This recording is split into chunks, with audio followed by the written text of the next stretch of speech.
Hey everyone, welcome back to another 4LCE video. We have before us what appears to be a 1994 model year unit. Customer brought this to me. He had purchased it on Marketplace. Interestingly enough, the seller told him it was a 95 out of a Camaro, but based on what I see, a couple of attributes of, physical features, means of identifying and differentiating, this is a 94, not a 95. I know it's not a 93 because if it came out an F-body, 1993 F-bodies all had 700 R4s. So we'll take a quick look around the case. I'll show you why I believe this is a 94. Number one's the last three digits of the casting on the pump body. It's a 2132. That is a 93-94 casting. And then we come around here and we look at the selector shaft. We see bosses for the manual lever position sensor, which was introduced the following year in 95 with a longer selector or manual shift shaft, but we have the shortened version in for the 700R4s and 93-94 4L60Es. Alright, and then the last cue, which you can't see from where you're at, is going to be the number of pins on the case connector, the wiring harness. 93-94 units all used a 12-pin connector. In 95 and up, they went to 13 up until early 2006. Late 2006, they went to 15 for the addition of the turbine speed sensor, and then they went to 17 or 18 starting in 2009 when they made a whole host of changes to these transmissions from a command and control perspective. Introduction of the IMS, deletion of the 3-2 control solenoid and the manual lever position sensor, and pressure switch manifold assembly. Anyway, let's go ahead and get to it. We're going to tear it down. We have no history on the core. Obviously, somebody's been leased underneath the pan. We see a whole boatload of RTV, a torn gasket. Never, ever, ever use RTV on these transmissions, especially on the pan. Little pieces of it will break off into the unit, and you'll eventually have one of those pieces lodge itself in the lube passage and cause a massive problem for you. So, first thing I want to do is take off the speed sensor. 1993 through 95 had this kind of large diameter speed sensor, and there's normally a 8mm bolt that goes here, but this one is missing it, so is what it is. These can be kind of difficult to get off when they're still in the case like this. So we'll see if we can get it. The reason I want to get it off is so I can get at that bolt right here, and don't worry if you break this thing off. I mean, you're going to replace the speed sensor. We would never reuse this. Somebody probably RTV'd that in there, so I don't think it's going to come off. We'll get it once the extension housing is off, but that means that I really have to take this bolt loose with a 15mm wrench and kind of work it out, which is kind of a pain, to do it this way, but that it is what it is. And yeah, this one's going pretty tight.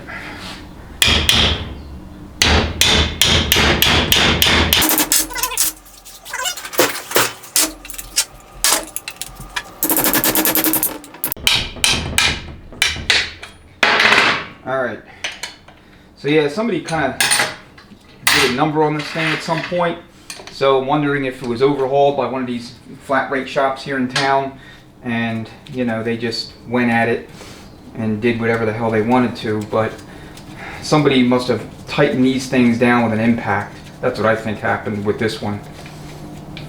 Alright, that's as far as it's going to come, so we'll get the rest of them off. Who knows what we're going to be dealing with. So 15mm on these bolts. Alright, that felt okay, i.e. normal.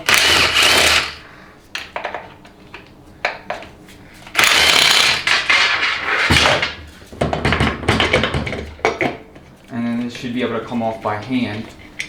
So now we have it off, it's going to be a lot easier to just knock that speed sensor out from the inside.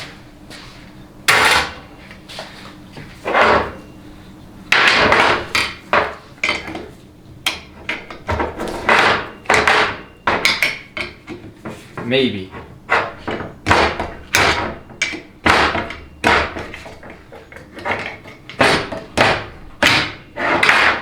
Maybe. Maybe it'll be a lot easier. Maybe not. There we go. Alright, that was quite ugly, but sometimes you have to do what you have to do. Didn't realize this bolt was still catching it up. So, it's my fault.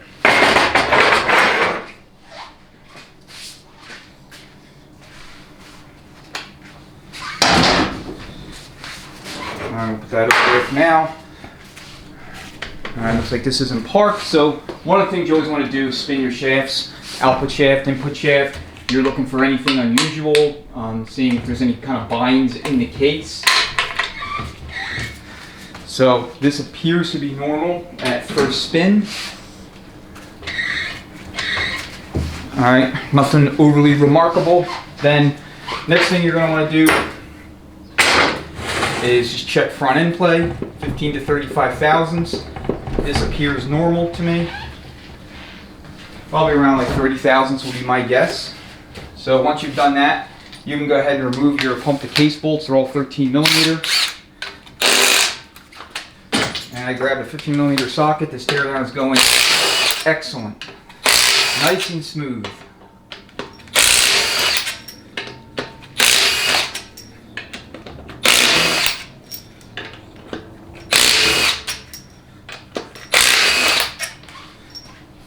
Alright, like I said, no history on this thing. We don't know if it was rebuilt. We know it was serviced at one point, but we don't know anything else about it. Alright, so the case connector here is white in color. There were a few different color schemes around this time. If you wanted to preserve the case connector for reuse, there's a special tool you can go in here that will collapse all these engagement or locking tabs, and then you can kind of tap it down with like a, I typically use a 1/2-inch drive socket extension, and that will allow it to seat, but I never reuse them, so just to put it down with the hammer, and that destroys the tabs so that you can easily pull it out. Alright, servo. What I'm doing here is getting access to more of the snap ring so that I can get at it and wedge it free.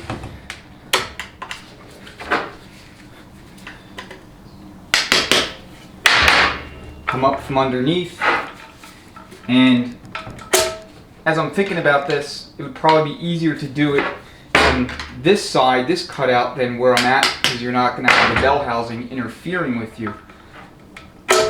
But I've already started it, so I might as well finish it over here.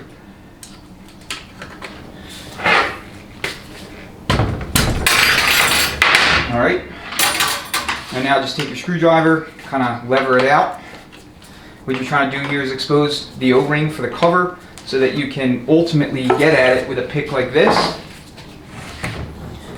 and either cut it in half so that you can pull it out in, you know, just segments, or get up underneath of it and yank on it so that you can pull the whole servo cover off. So most of the time they'll break, especially if it's not been, you know, replaced in a while, so gotta use your pliers.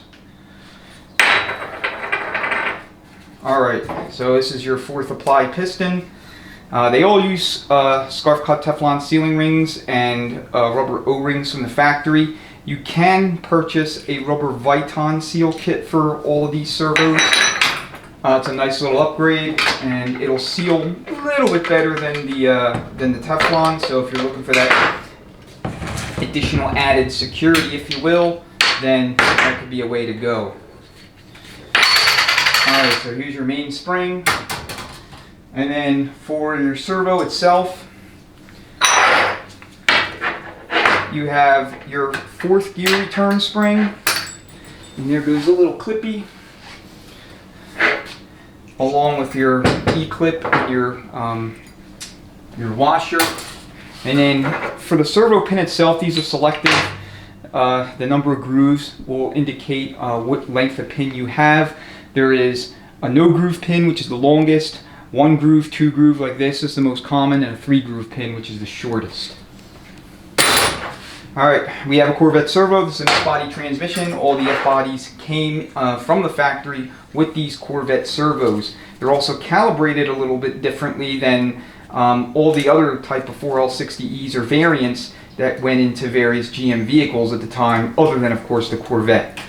And I think your Corvettes are calibrated a little bit more aggressively still. So when I said different, I meant, you know, a little bit more of a performance-oriented calibration versus the standard 4L60Es that went into trucks and such. Alright, nothing remarkable about this here. We're going to replace this servo with a new Corvette servo. I don't like to reuse any servos for second gear because they tend to wear here at the pin bore. Just gonna go here. Stick this over there.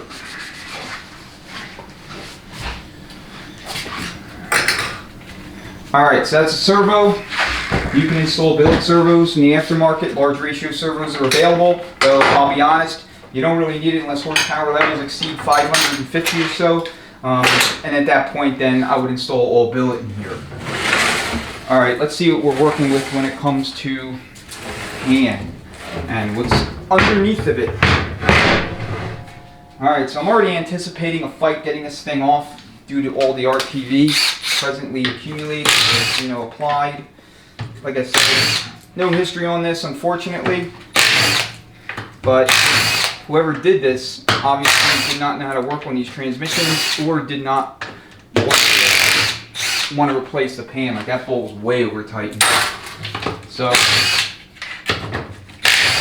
all these pan bolts get 98 inch-pounds, 98 to 104. I've seen in some instruction manuals as high as 125 or 130 foot-pounds, 12 foot-pounds basically. I've seen that a few times, but 98 to 104 inch foot-pounds, which is incidentally what you would tighten all your valve body bolts to. Valve body and hold down plate for reverse, 1-2 accumulator, pretty much anything else on the case belly that gets fasteners. So, okay, this can work without struggling. Alright, so obviously a whole lot of things went wrong in here. So be interested to see what they are. I see some what looks like metal debris on the filter. Let me bring the camera a little bit closer to the bench so that I don't have to, have parts over the floor making a mess. Alright, so you can see there is some granulated aluminum-like material. That could be any number of things, pump, converter, some other hard part failure inside the unit. So no sense in speculating until we can get inside. Alright, so 93, 94, there was no PWM solenoid. You can tell what year valve body you're working with based on the casting, the year casted right here in that location. And it indicates a 94 unit. So, see, we have tabs broken off pretty much everywhere. Somebody went at this like a gorilla at some point in the past. Alright, 13 millimeters. See here, this is a perfect reason why I tell you never ever ever use RTV. Alright, somebody just went buck wild with the RTV on this thing, and we see RTV here on the detent roller. And my guess is if this thing had a failure in terms of like hard parts, it's because the idiot that used RTV used so much of it, some of it inevitably got into places it shouldn't. And, that's our problem. Alright, 10 millimeter bolts on pretty much everything else on here except for the 8 millimeter bolts here and the 3 8 millimeter bolts there. Okay, we got RTV all over the accumulator housing as well. I mean, RTV is pretty much everywhere. So I'm wondering if RTV has clogged up some of the passageways for the apply circuits as well.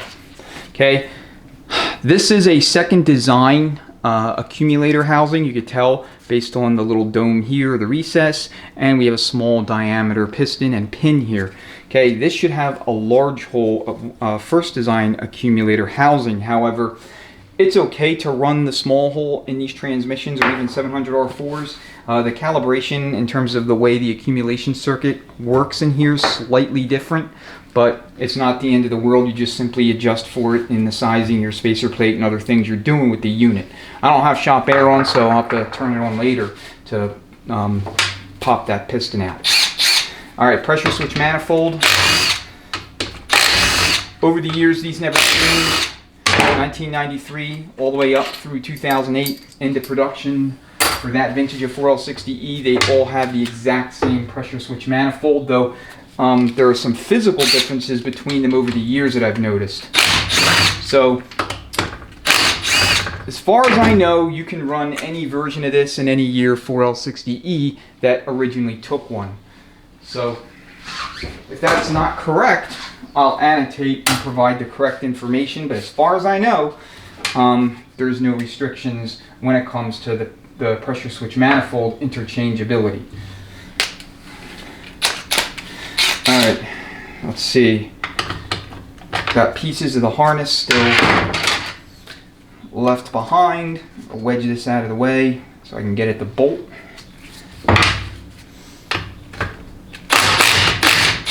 That was way over tightened.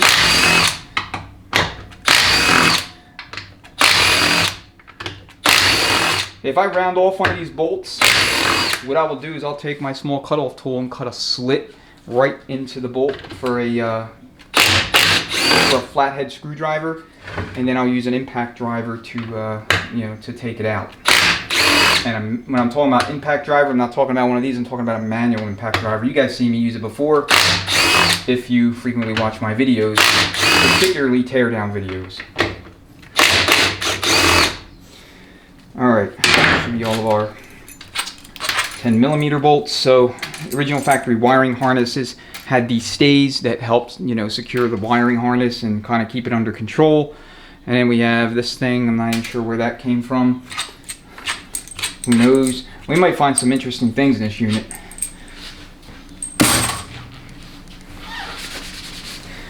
Alright, so 10mm on your TCC solenoid. 1993-94 used an on-off torque converter clutch apply strategy, meaning there was no gradual application of that converter clutch, no pulsed application, if you will, like there was in 95 and up.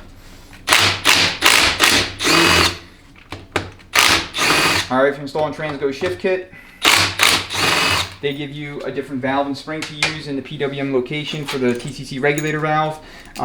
You can install that all the way up to 2006 late, maybe 2007, the GMT 900 series trucks, and I don't think any passenger cars took these transmissions at that point in time, but basically the PWM, which is going to be right here, is the TCC regulator valve. That PWM function, in other words, that valve train needs to be active and functional to facilitate and work with the variable valve timing technology that was introduced at that time. Alright, I got any other bolts? No. So there's going to be 7 total check balls on the underside of the valve body, so on the spacer plate, and then there's going to be 1 loose check ball in the case. Okay, and then you also have captured check balls in these transmissions at low reverse, the 2-3 accumulator check ball, and yeah, I think that's it. Alright, so this is already not a good sign. I mean, we have gaskets bonding to the valve body, and this is always due to overheating. Let's see if I can get most of it off. Alright, if it's really hard and fast on here, what you can do is just take the valve body, stick it somewhere like where you usually clean parts, and just go at the gasket with a power washer. That will take it right off, and it's not going to hurt anything in terms of the valves. And like I said, you're not going to reuse electrical components, so who the hell cares if they get soaked? You're going to throw them out anyway. Nobody reuses electrical components if they're properly overhauling a transmission. Now, if you're doing it in vehicle service and you're installing a shift kit and the gasket looks like this, then I strongly think about just altering your plans and pulling the unit out and going through it. But if you're dead set against doing that, then and you want to reuse your electricals, then just take them out.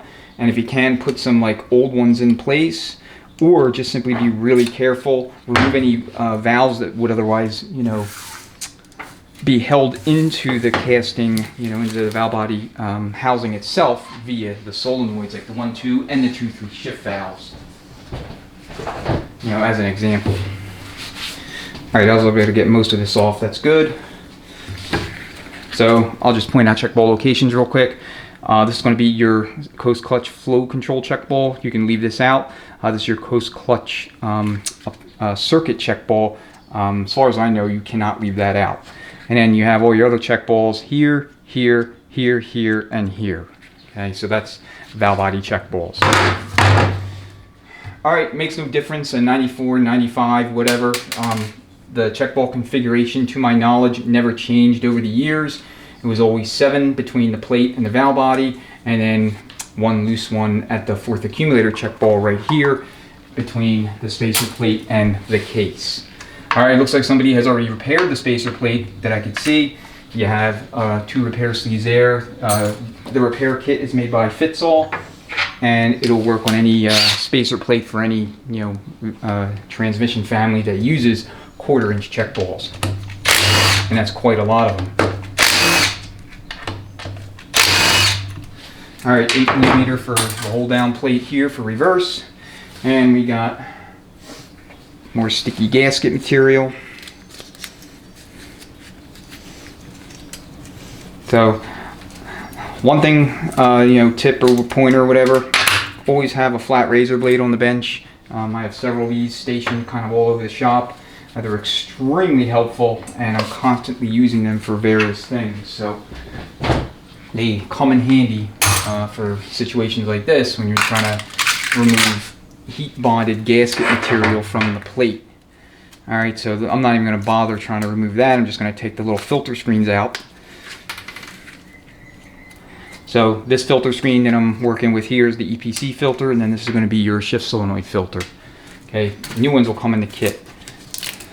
Oh, this might come off. How about that? Got lucky. Got lucky. Normally when they're like this, I mean, they just don't want to come off. So I'm able to get a preponderance of this stuff off of here. That's good enough for now. All right. Take another look at it real quick. I want to see if these people drilled the plate out.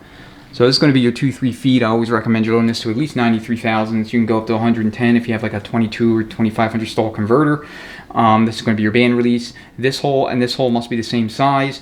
Then you're going to have this is going to be your second gear feed for your servo. You need to be real careful with what you do with this thing, depending on what else you're doing with the transmission. My recommendation, would be to go conservative here initially, and then open it up after test drives if you're doing something like, that's a radical departure from factory, in a stock application. Maybe you're running like a 400 or 500 horsepower engine. Maybe you have an aggressive gear ratio in the axle, who knows? But like I said, be conservative here. For your fourth gear, I mean, you can drill this to like pretty much 110, 115 thousandths, even blocking the accumulator, and it's probably not going to bang shift on you. Okay, here's your fourth accumulator here. Notice how the 4L60Es have it in the case. So 700R4s and 4L60Es, you can put this piston in upside down. It's a little bit better for accumulation or reducing accumulation. And then you can put the spring in first and then the piston like so. Always replace this accumulator piston, and frankly the one in the 1-2 accumulator housing, as well as the forward accumulator and the valve body. They wear out just like any other, and this piston is more prone to wear here in the pin bore than the other two. So if you were on a budget and you had to skimp somewhere, you could probably reuse those other 2 pistons. Probably. I mean, you have to look.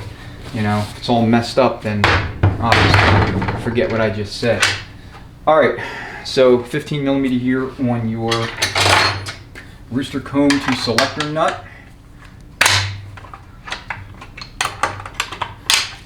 And just take it off. And then here's going to be 13mm.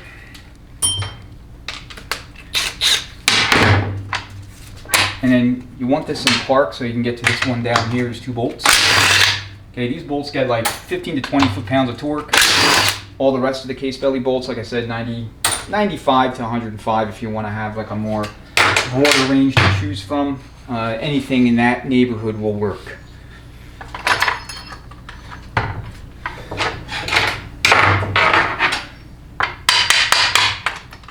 Sometimes you have to tap this loose to get it off the rooster comb, and then you have a band style spacer here, a little sheet metal style spacer. Take your flat blade screwdriver, remove it like so, and then if you're lucky, the selector shaft itself will come right out. If not, it'll fight you. And for those of you familiar with my videos, I regularly do battle with these things. So this one's coming right out. The earlier years, as well as 700, I don't see that problem too often. It's the later model year 4L60Es that want to fight me real bad. And you know, the solution here is to kind of grind down the area where there's usually like a, you know, what do you call it? Not a bevel, like kind of bows out a little bit on you. So you just grind that flat, and that will make a significant difference in terms of your ability to get that thing out. So I try to remove the band anchor pin with a magnet. Unfortunately, this one's not cooperating, so you know, I'm going to do the best I can to prevent the reverse input drum from coming out with the pump. Because if this is still in place holding the band in, then the band's going to get bound up on the drum, and you know, when you're trying to take it out, it's not going to want to come out. So, all right, and when I say it, I mean the pump. So what I'm doing is I have this angled portion of the pry bar facing the reverse drum, so I can do the best I can to keep the reverse drum in position so that it does not want to travel forward with the pump. Now with the pump out, I can go ahead and dislodge the band, push it kind of off of the drum and away from the band anchor, like that, and then I can pull it out, and here's our case gasket. So I don't think anyone's been inside here before, just, you know, as I'm kind of taking note of the condition and, you know, what I see inside, and, you know, what I see in terms of the plate gaskets. There are no aftermarket gaskets. All right, so this thing's been sitting outside, I guess, so we have some rust, you know, on the reverse input drum. That'll need to be replaced. I mean, there's no point in returning something like this. Besides, I found that, you know, when I used to have these drums turned, a lot of times the metal would be real inconsistent. You'd have hard spots, you'd have soft spots, and it just wouldn't clean up very well. So anymore, I just default to purchasing new drums. A lot easier. All right, here's your band. It's heavily worn. I mean, this band's no good. Borg Warner high energy. I don't even use factory spec bands anymore. I always use the wide bands. So when you're using a wide band in these transmissions and it's an otherwise factory application, daily driver, stock, stall, my recommendation would be to not touch the 1-2 feed in the separator plate.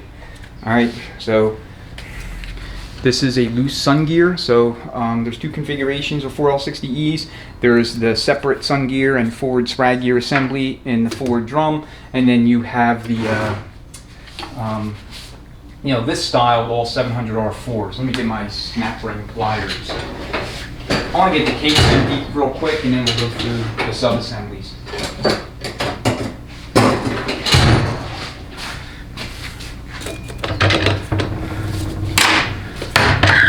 All right, this is your rotation for your one-way clutch assembly in the rear. It locks counterclockwise, freewheels clockwise.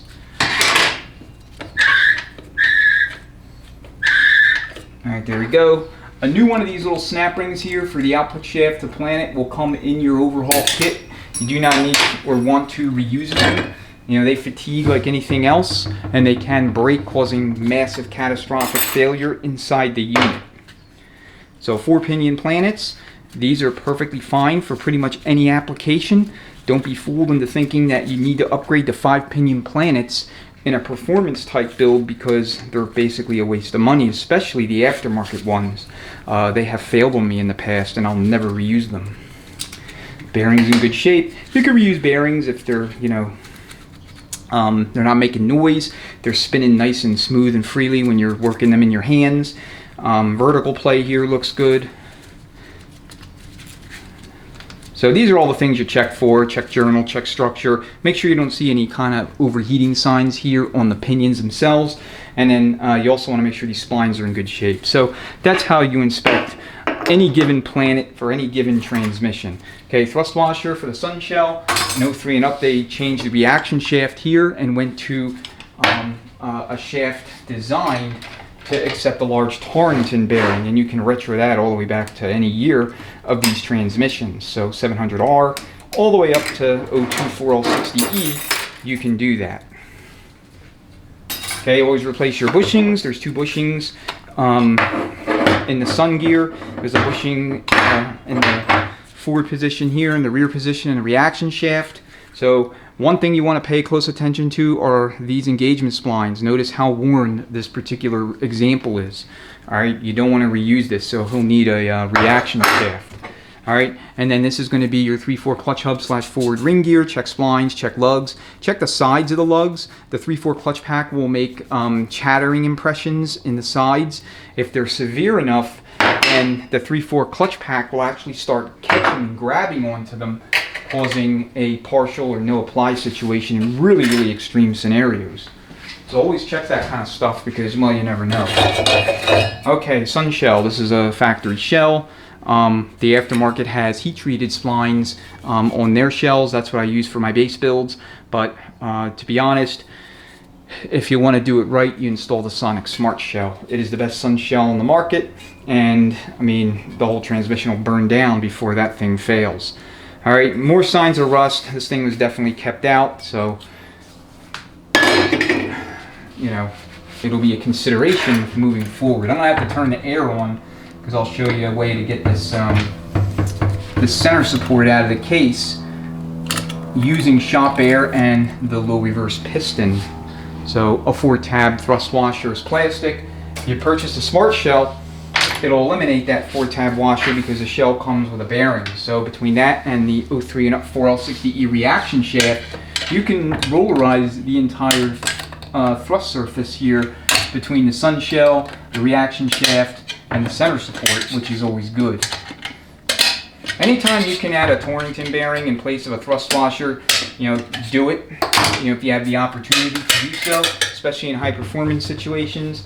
Last thing you need is to, you know, have areas in the transmission where heat can build up. And so if you have a thrust washer, it's basically static thrust, and friction will produce heat, and you don't want that. All right, I'm gonna just grab the selector shaft seal, the little pry bar, take that out. And then now I'm gonna turn on shop air, we'll pop out that 1/2 accumulator piston, and then we'll pop out the center support. All right, we got shop air turned on, so what I'm gonna do is take my snap ring pliers here. I'm gonna look for the anti-clunk spring, and I'm gonna use these pliers to collapse the spring, which is gonna be right here against the case wall, so that the center support can slide past. And then I'm going to put air in the low reverse feed passage and pop everything forward. So that should enable me to kind of remove everything, and that's exactly what happens. So I'm going to grab up that little sun gear so I can get it out real quick. Or maybe just get everything out. Oh, just a sun gear. So this is the rear sun gear. Check your teeth. Check this area in here. Check splines. Replace this bushing, and then you can cut little passages or channels here for lube, additional lube to that bearing in the rear planet. Same with the front planet. And then we'll take our center support out, and the rear planet will come with it. And we have the top friction here on the low reverse clutch pack, and it looks heavily stressed. So here is roller clutch rotation.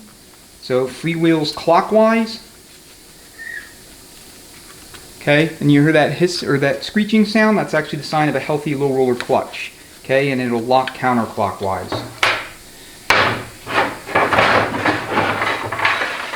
Alright, let's get the rest of the clutch pack out and take a quick look at it. Okay, so one of the things you always want to pay attention to with the low reverse clutch, particularly in 700R4s, early 4L60Es, is the presence of a selective steel, a selective flat steel. So you're going to have your cushion plate that's waved, all right, and then you're going to have your first flat steel. So we'll go ahead and separate the steels and the clutches, and I'll show you how I quickly identify a selective once I've done this. And that is just simply taking the flat steels and eyeballing them edge on to see if any are thicker. Now selectives will have a number on one of these tabs. I think it's this one here, the notch tab, and it'll be markedly different in thickness than the other flat steels. If you have such a selective steel in there, then you're going to want to keep it aside. Hopefully it's in reusable condition. All right, now I have a video that goes through how to actually set up and measure your low reverse clutch pack clearance on the bench. It's something that you have to do for any time you have a selective. I don't know how super critical it is, to be honest, and I say that because I've been building these things for over 10 years, maybe 12 years, before I realized that that was even a thing. That there was a procedure for measuring this clutch pack's clearance. So here are the frictions. I mean, they're pretty toasty. You could feel, friction material kind of delaminating in your hands.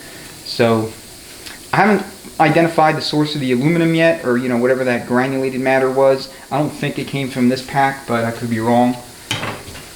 So the steels themselves, they look in good shape. They could be reused if you were on a budget. So nothing wrong with using steels in what I call non-sensitive clutch packs. So for your 6 speeds, like your 6Ls, 45, 50, 80, and 90, and presumably the 8 and 10 speeds, which are clutch-to-clutch transmissions, you really don't want to use steels because the steels can wear just like frictions do, and that can make a material difference in your clutch clearances when you go back with it.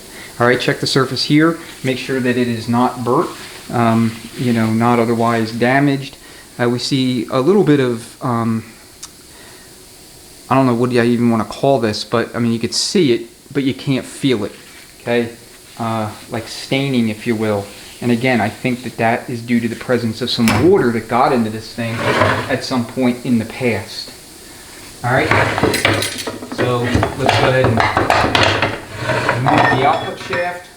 You just remove it from the back. That'll allow you to get at the ring gear in the back of the case. So check all these splines. This is going to be your speed sensor reluctor gear pickup.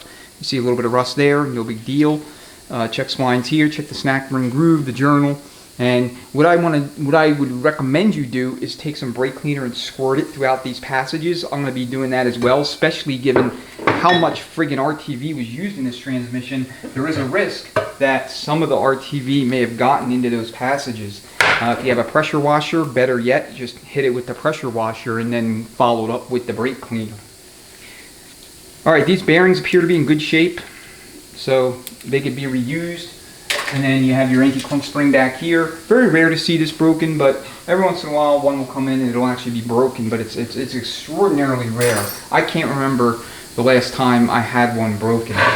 Alright, the only thing we have left to do now is remove the low reverse piston, return spring assembly, and piston itself. Some of this fluid out of the case.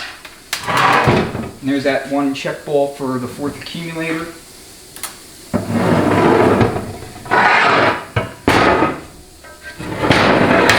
So what I'm going to do is set up the tool so that I can get in there, and then we'll go ahead and yank that out and then start going through the pump and drum. Alright, so here's the tool. I'll zoom in real quick so you can get a little bit better view of it. So the idea is that it basically locks itself onto the, or engages itself onto the lugs for, down there in the center support area for the snap ring, and then it compresses the spring so that you can free up the snap ring for that piston. Alright, so use 90-degree snap ring pliers and just come in. I'm going to try to do this with the camera where it is kind of awkward, but see if I can pop it out. So I got it part way out. See if I can just fish the rest of it out. It's not going to happen by hand, so I'll use my giant pick.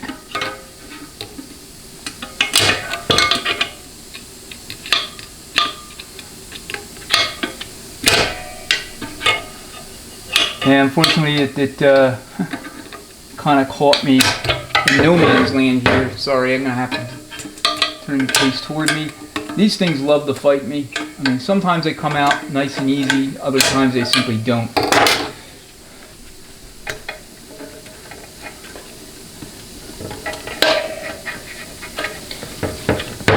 Crank down on it just a little bit more.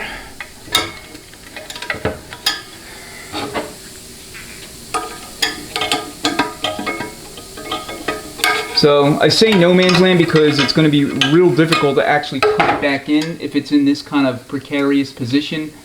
The easiest thing to do is just to simply pry it out with a tool like I'm using here.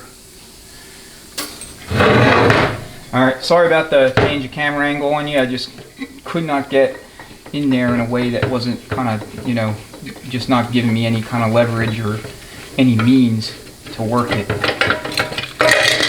Alright, that return spring assembly should just fall into the case just like this one did, but if not, just tap it with like a hammer or a screwdriver and it'll come right out. So let me zoom back out. Change camera so it's going to be oriented toward the low reverse feed.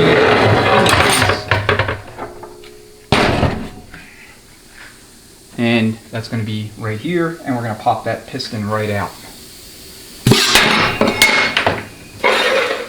Alright, always scrutinize your last 3 digits of the casting number on your pistons. If you see 725, replace the piston. They're prone to cracking.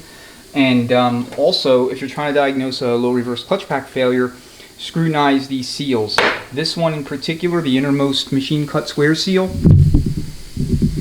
this one right here is usually the guilty party when it comes to hardening. And it's that hardening that ultimately dooms the clutch pack because that's where all the blow-by occurs. So just be aware of that. Stand up on its end.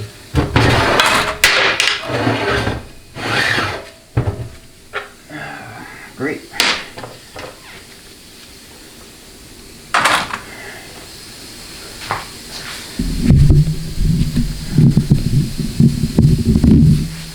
All right, I think the camera's in a good position. Let's bring the pump over. We'll go through that first.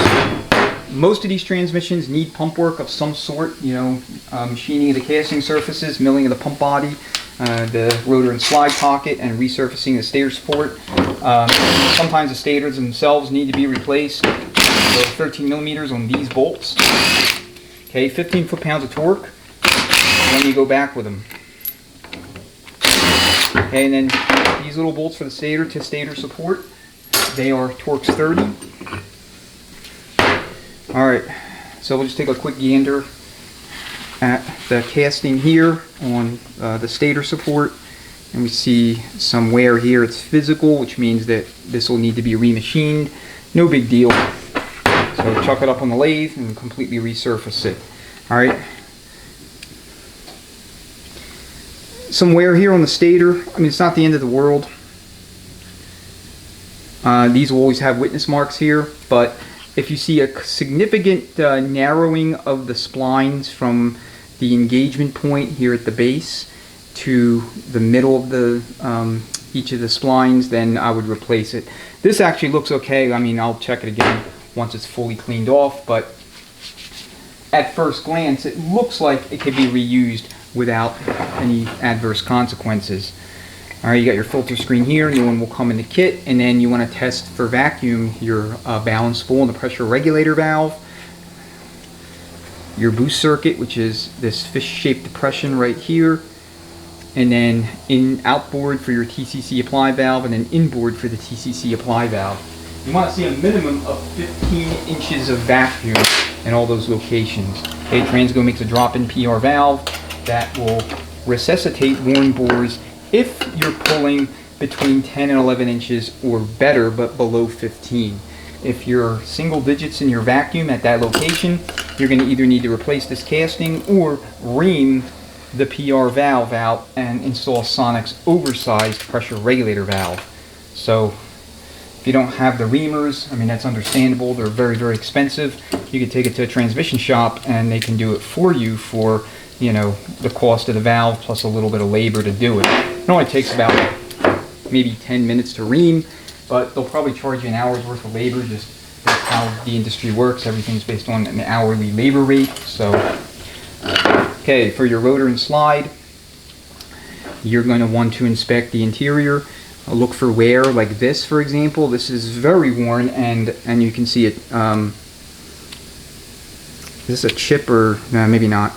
I mean, look for chips and fractures too, but I'm not going to reuse this slide. The rotor itself, check this here. Check around the lugs. So this is what engages the torque converter. This is basically equivalent of a drive gear in a gear style pump assembly. But you can have cracks here, and that'll doom the rotor once it goes back in. So always be aware of that. So I'll clean those off, but that slide looks no good. You can put 13 vane pumps in these older 4L60Es and 700R4s. That's perfectly fine to do. So if you have a 13 vane kit laying around, you can put it in there. Okay, don't lose track of your little slide spring, or pivot spring rather, excuse me. This is the pivot pin and spring. So comprehensive pump kits will actually come with new hardware, as well as you know, the rotor and the slide. And then as we see extensive bushing wear. If you see bushing wear that's asymmetrical like this, like you'll notice there's not too much wear on this side, but there's a lot of wear on the other side, that could indicate engine main bearing issues. So worn main bearing. Alright, let me come back to the low reverse piston real quick. I want to see if this is worn out, this inner diameter or innermost seal.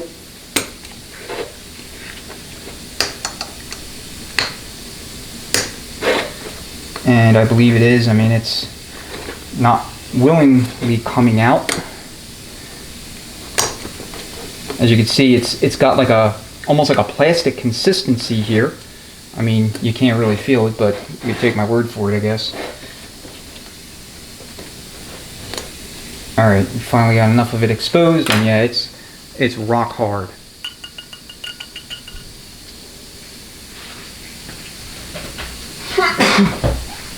Excuse me.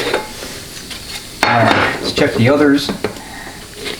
Alright, this one here, the intermediate seal, is soft and supple, still would be working and functional, as would the outermost seal. So it's always that inner seal. That is usually the problem, because that seal sees the most heat of all three of them. And so it's going to wear out and harden quicker than the other two, all those things equal. Alright, move that crap over there. Now let's mount up the drums.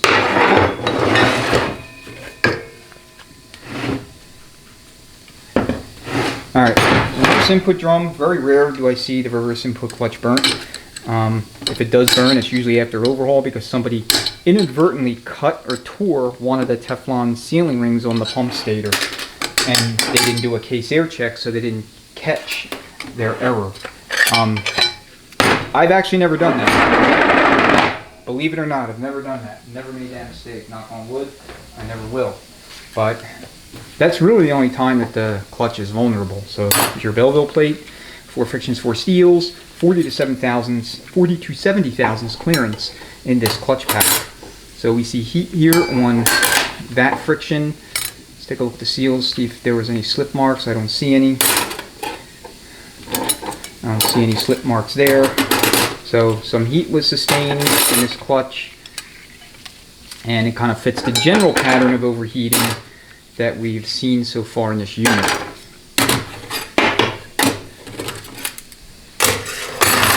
Alright, so this drum is no good. Never ever reuse a drum surface like this, or you use a drum with a surface like this. But if you wanted to reuse it, if it looked like it was passable, just take a straight edge, shine a flashlight, and angle the light underneath, so you can see if there's light coming on, underneath that straight edge. Okay, you're gonna have the drum facing you like this, and so that you can see any light passing through the underside. If you see light, then if it's really mild, then you can go ahead and apply some sandpaper. 400 grit is what I would recommend, and see if that flattens it out again, see if it takes out the high spots. If it's any more than the most light condition, then I would not reuse it. Alright, so we have our we have our pocket bearing in. Looks like it's upside down. So either that, or the factory was installing them like this, as part of their procedures. I don't know. The manuals all tell you to install it with the other side facing you, facing up. This side here. Okay, this bearing is particularly vulnerable, especially in scenarios where end play is excessive.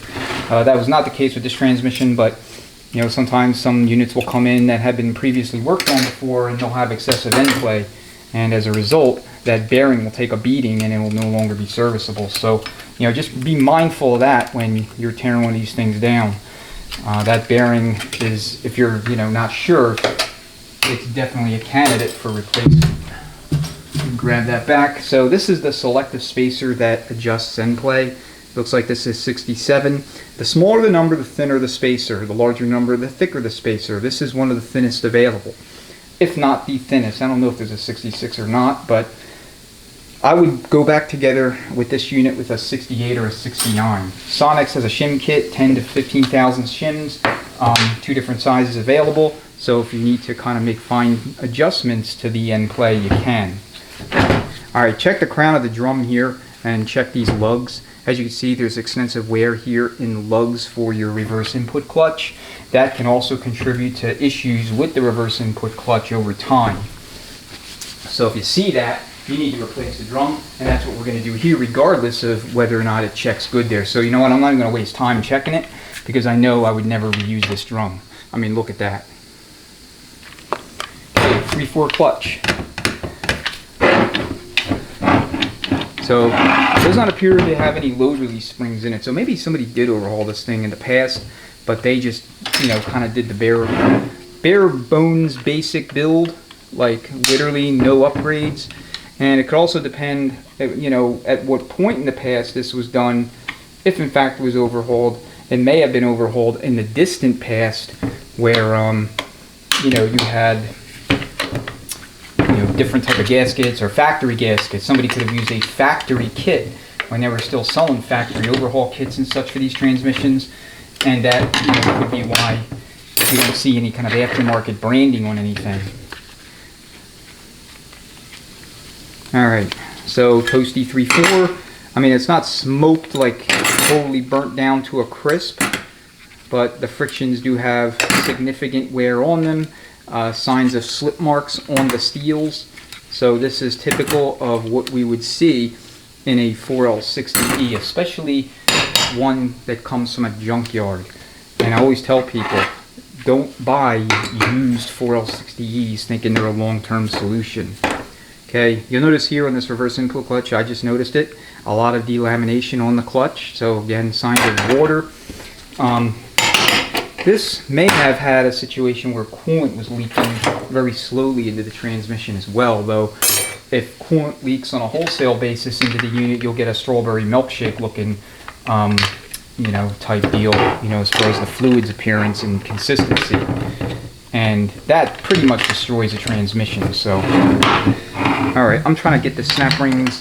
Both of these two snap rings can be tough. The 3/4 clutch and this one, especially doing it at this awkward ass angle.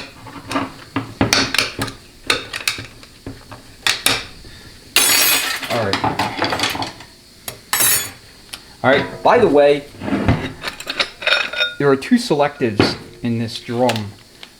Okay, we see more clutch material here on the bottom steel for the coast clutch. There's 2 selectives.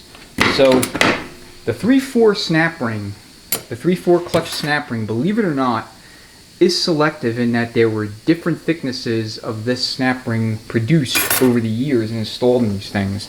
These and 700R4s. Okay, 700R4s had also selective apply plates and backing plates, so you need to, you know, keep watch for those.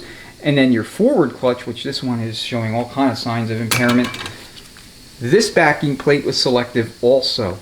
So if you have an issue with your forward clutch clearance and you've done everything right in terms of your stack up, chances are you need a different plate. Now, in most cases, you're not going to have that issue. Forward clutch is such that it either it works or it doesn't, so it's going to either meet clearance or it won't. And that'll be known by, you know, whomever works on the unit for the very first time once it comes in for overhaul at the end of its initial life. So, you know, after it was built, then it comes in for overhaul. Somebody did something wrong in the forward clutch with the wrong plate, then, you know, you'll know it. Okay, so here's your forward frictions and steels. I don't know why I just did that. Stupidity. We'll look at the sprag in a second. So as you can see, clear signs of heat plus delamination. So this thing was kind of ridden hard and put away wet, literally. Maybe that's the title of this video. Alright, slip marks on the coast clutch. Heavy, you know, signs of heating here. How's the other one at? Got one clutch. Are we missing a clutch? Okay, this forward clutch looks like it's a little waved.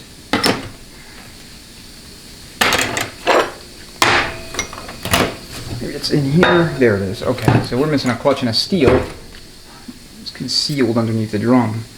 So again, same signs of overheating, and then you see the source of that, pieces of clutch material, and that's the either the top or the bottom friction. I'm not sure which one. But regardless, those are no good. This thing will need, in addition to a clutch module, I'm going to also have to do a steel module.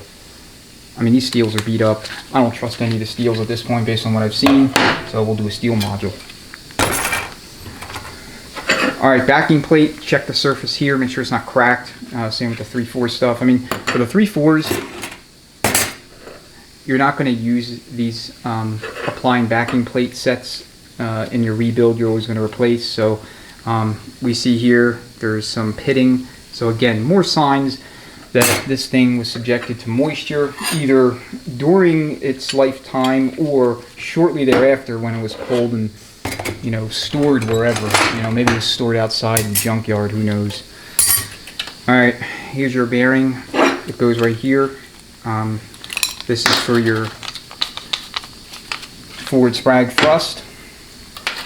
So it appears to be in good shape, though. I think I'm going to put a bearing kit in this whole transmission because, again, due to the obvious signs of water contamination, I don't trust anything like bearings and steels and anything else, drum surfaces that water could ultimately damage. Okay, forward sprag. Main thing you want to look for here is the condition of the races. Okay. So you have an inner race and you have an outer race. Here's the outer race, here's the inner race. So what you're going to do is check for excessive wear here on the sprag bearing surface. This one looks okay. There's some, it appears to be scoring, but it's very, very slight to the extent I cannot feel it. So 320 grit sandpaper all the way around. I'm going to try that with this and see if it clears it up. If not, we'll have to replace the outer race. This is the Coast Clutch Hub. Sonics makes a billet version of these for real high horsepower, extreme heavy duty towing hauling applications where you're going to be in your overruns frequently. And so you want to check for cracking here and then check these lugs, make sure that the lugs are not worn. Usually there's not issues with this thing unless somebody just, really railed on the transmission, beating it like a redheaded stepchild or whatever. You're not going to reuse your sprag element, so this goes right in the scrap yard, or the scrap bin bound for the scrap yard. So always replace your one-way assemblies. And then lastly, check your race surface here. This needs to be mirrory smooth. Okay, and you're going to do all this inspection work after you clean all your parts. You're not going to do it like I'm doing it now. I'm just showing you what to look for. I'm not really checking anything. You guys may notice some things that I'm not, just simply because I'm not paying a whole lot of attention. At this point, to be honest, I don't care because I know I'm, working with filthy, dirty parts. Alright, so these aluminum pistons, it is my recommendation you never reuse them. Always upgrade to the bonded steel on rubber pistons from the 97 and up 4L60Es. They took a second design return spring assembly. It's a dual retainer style. This only has one. And then you'll have your bonded pistons. What you could do for mild to moderate performance applications, moderate meaning up to about 500 horsepower, is run the 4L65 E-Spec 3/4 clutch pack, and I have a video on that shows you how to dial all that in. Also for 700 R4s, we'll use a 4L60 E-Viton seal. So that 4L65 E-Spec pack is a great pack. Pair with either Borg Warner high energies, Alto high energies, or Alpha Reds, whatever you like to do. And that'll usually satisfy any power and use case requirement, even up to full race, to about 500 to maybe 550 horse, depending on what else is going on with the unit. Beyond that, I'd run an aftermarket drum with a billet steel Sonics input shaft. So aftermarket drums are the 4L79 drum. I believe the owner's name is Mason Smith, maybe.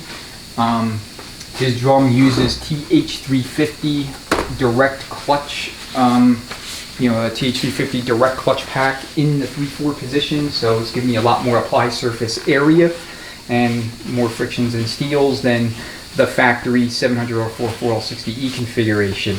Of course, there is the Sonic Smart Tech drum that gives you a bolt-on backing plate for the 3/4, and you can fit, I believe, 9 frictions and steels. Regulation 4L60E thickness frictions and steel plates in that 3/4 pack. And of course, that's part of the assembly with the Smart Tech deal. Has the billet input shaft and the Sonic's reinforcement sleeve already installed. So in my mind, that's probably the best drum on the market. I actually haven't really played too much with the 4L79 drum, but the Sonic's drum is a fairly robust piece.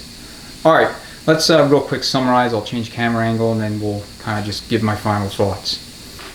Okay, so a bit of a mixed bag here. On one hand, it's not a total catastrophic failure.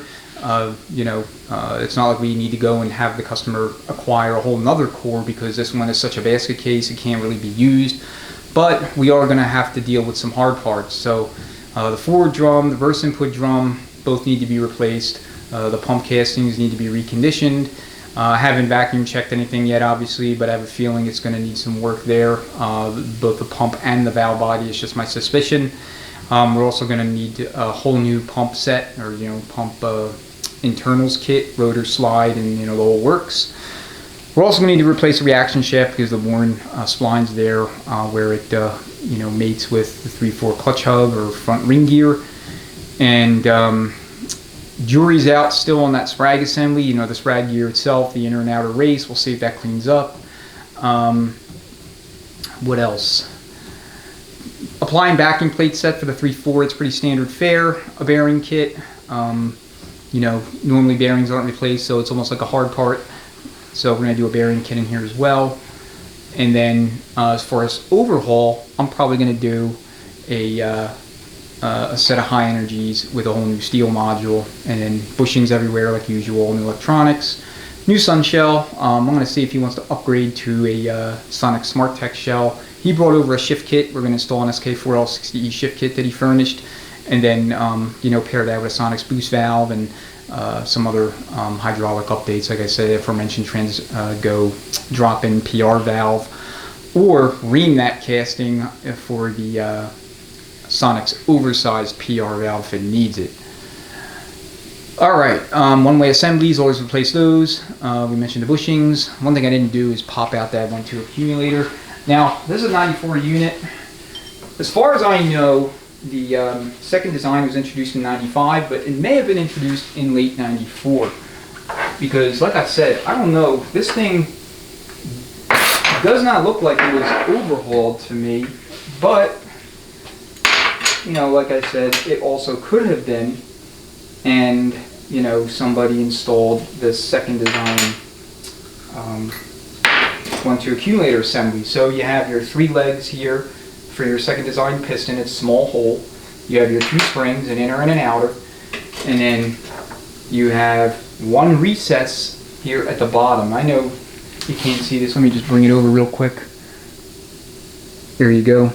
It's got 1 recess down there. The third design eliminated the legs on the piston. They also, after 2006, or starting in late 2006, they eliminated this outer spring. They changed the 1/2 shift calibration a little bit to accommodate these other changes, or to coincide with them, I should say.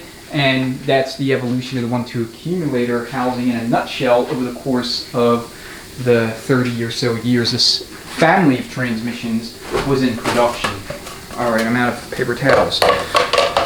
Alright, so that's the video, guys. Thanks so much for watching. Greatly appreciate it as always. If there's any other questions you have, just go ahead and leave them below in the comments section, and I'll get to them as soon as I can.